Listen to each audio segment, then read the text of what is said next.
खबर शामिल करते हैं तहसील भेरा से, जहां पर जफर इकबाल खोखर की रिपोर्ट के मुताबिक भेरा में होने वाली बारिशों ने नशीबी इलाकों में तबाही मचा दी। बारिश और नालियों का पानी लोगों के घरों में दाखिल हो गया।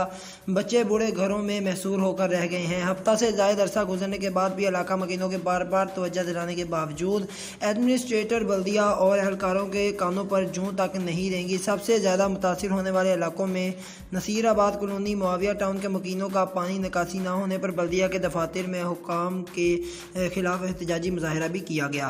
तकरीबन 2 से 3 फुट तक पानी जो है ना यहाँ पे घरों के अंदर जमा हो गया है। ठीक 3 से 4 दफ़ा हम शिकायत भी कर चुके हैं, लेकिन कोई जो बंदा है ना वो इंतजामिया को यहाँ पे नहीं आया। किसी ने हमसे आके ये नहीं पूछा क्या क्या मसाइल हैं आपके।